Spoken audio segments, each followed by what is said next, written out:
1905. India was not yet a country. It was a land being suffocated by the British Empire, drained of every available resource. They called our beliefs superstition, our leaders rebels, our voices dangerous. As with all parts of a land, in the farthest reaches of the northeast, the British tore through the lush hills with rifles and taxes. They forced members of all tribes there to carry their loads like mules. They shattered sacred customs, looted forest lands, demanded tribute from the locals for merely even existing. To survive, many Nagas converted, shedding generations of faith, identity, and tradition for the hope of mercy.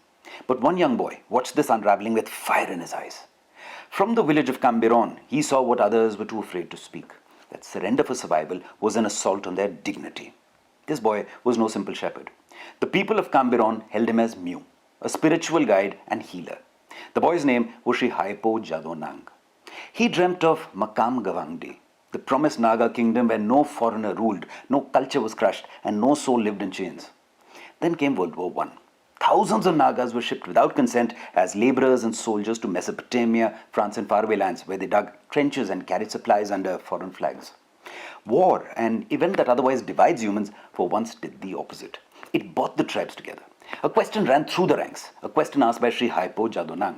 If we can fight an unknown enemy in foreign lands, why not fight a known enemy for our own? Sri Jadonang formed the Herka, a movement both spiritual and political, rooted in Naga customs and committed to one purpose, the end of British rule. To mobilize villages, he travelled through several states on horseback, dressed in British formal wear to slip past suspicion. But in 1928, the empire struck. He was arrested and imprisoned. But what the British didn't realize, they were beginning to raise a hammer that would shatter their own hand. Released from jail, Sri Jadonang returned with a mission. He organized the Rifen, an indigenous army of over 500 men and women, youth and elders, fighters and farmers. They trained in handling weapons of all sorts, hurling spears, manufacture of gunpowder, jungle reconnaissance. Then came Sri Jadonang's next salvo: stop paying taxes. Every tribe followed his command. Villages began offering their tributes not to the British, but to Sri Jadonang for his cause, for their cause. The empire realized their grip on the northeast was slipping. Sri Jadonang was no longer a man. He was a threat, a symbol, an uprising waiting to explode. And so they plotted. They arrested him again on false charges.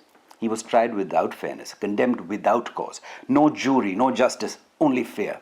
On August 29, 1931, in broad daylight, they hung him. Only 26 years old. But they did not silence him. Because you cannot hang an idea, you cannot kill a prophecy, you cannot bury a revolution. From his sacrifice rose the United Zelengrong, a movement that would never again be ignored. He became more than a name. He became the spirit of resistance, the voice of a forgotten people. Sri Haipo Jadonang was born in the hills, but in taking on the British, his courage belonged to all of us.